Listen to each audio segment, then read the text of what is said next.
Yo, what's going on, Arkansas Razorback fans, SEC fans everywhere? Welcome. It is the one, the only Big Trail Network. I'm its host and creator, Ty Hudson. Hope you've had a fabulous week so far. We're almost through it. We're that close. We're almost done with the week, and then football's here, and then it's all good. The weekend is here. It's just that much. It's just that close. So, as you can see, no green screen. Pulled it down. Put the posters back up. And actually, I never took them down, to be honest with you. I just had the green screen on top of them, on top of the posters. So was able to take the green screen down, made some little adjustments with the Ram flag, and I got the SEC sign back. I've got some plans for that sign. Stay tuned tomorrow for the live show, and we'll talk about that. We'll talk about what's going on with that SEC logo. It's huge, by the way, if you can't tell. That's a big sign. Quarterback battle. What's going on? Nick Starkel's the guy. How short is his leash? Ben Hicks got beat out. What's going on? Let's talk about the quarterback situation. Please, Ty. That's what we're going to do. Before we get into that, if you guys would, at the end of the video, like, comment, share the content that you just watched. And, of course, if you haven't already, feel free to tap the subscribe button. Check out all the links. A special shout-out to people who have donated through the PayPal link down below or joined the Patreon. You guys are incredible. I really do appreciate that. You're going above and beyond. And just thank you so much for that extra support. I really do appreciate it. Okay, so we're going to look at the numbers really quick. That's going to be the first thing we do. We're going to compare the numbers side by side because, believe it or not, we still have people out there, maybe two people at least that I've seen, who don't believe the tell of the tape. They don't believe what they saw with their own eyeballs. They still believe that Ben Hicks got at least the raw end of the deal. So let's compare the Ole Miss game. Ben Hicks and Nick Starkel side by side. Same game. They both played 2 quarters each. Ben Hicks in the first half, obviously Starkel in the second half. Ben Hicks in the first half, 7 of 16, 98 yards, 6.1 yards per completion. 3 points scored the entire first half. Quarterback rating of 23.7. Not very good. 3 points scored the entire first half. Second half, Nick Starkel comes in, 17 of 24, 201 through the air. 8.4 yards per completion, a touchdown. Quarterback rating of 49.1. He kicked the tires and lit the fires. That's what he did. Although, speaking of fire, it's not like he set the world on fire that second half. But he did have a touchdown called back, and then he would eventually find Coley and Jackson. There was still some struggle there, right, with Starkel.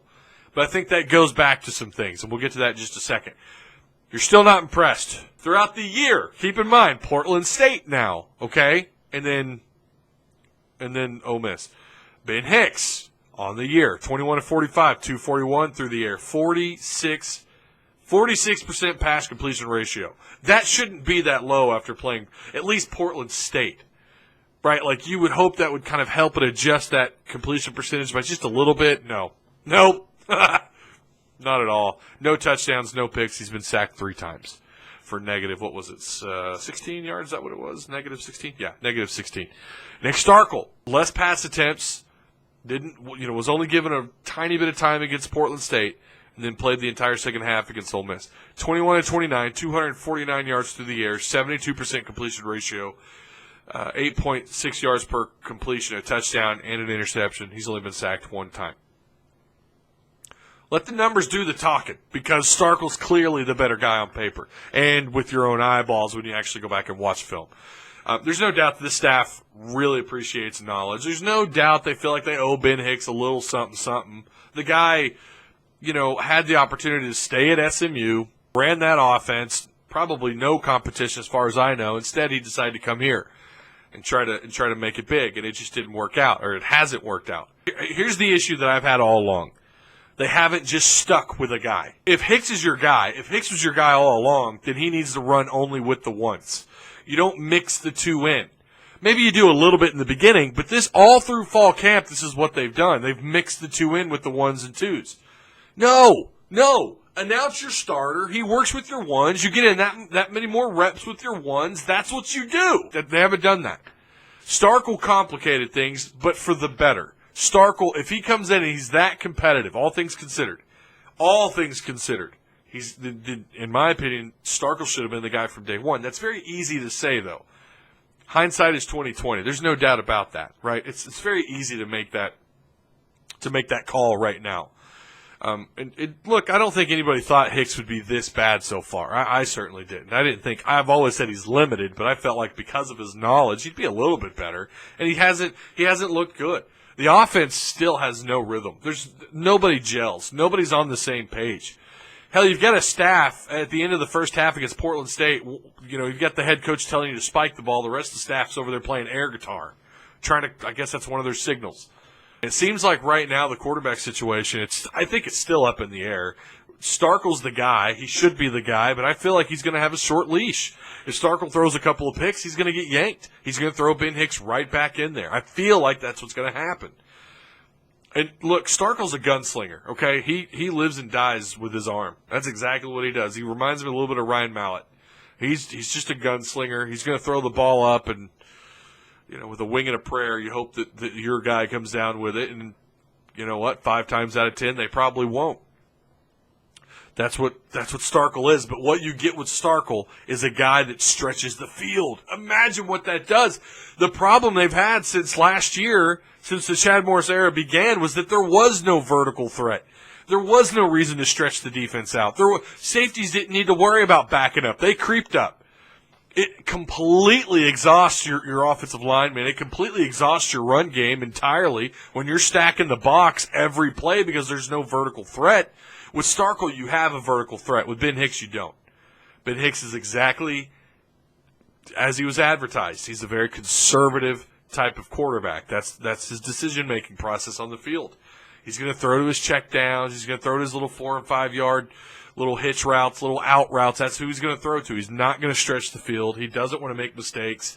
And some of that probably has to do with the fact that, Starkel's right on his heels. Starkel seems to me like he doesn't give a damn. He wants to move the ball down the field. That's got to be your guy. So I do think this staff has dropped the ball there.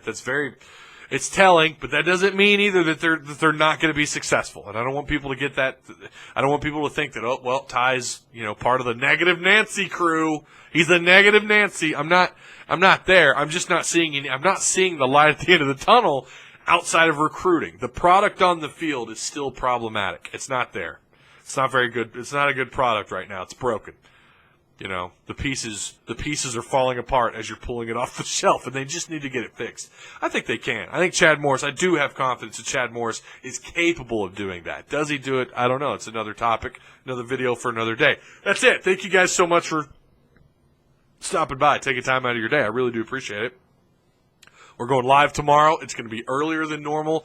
I've got to drive down to Ozark, Arkansas, where we're going to have a live show tomorrow night on Facebook on Hog Talk.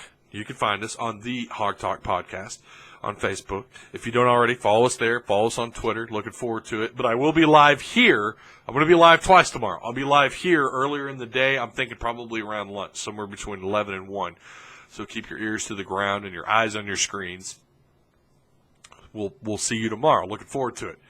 And, again, remember to like, comment, share the content. Check out the links down below. To those of you who've been donating and joining the Patreon, I really do appreciate it.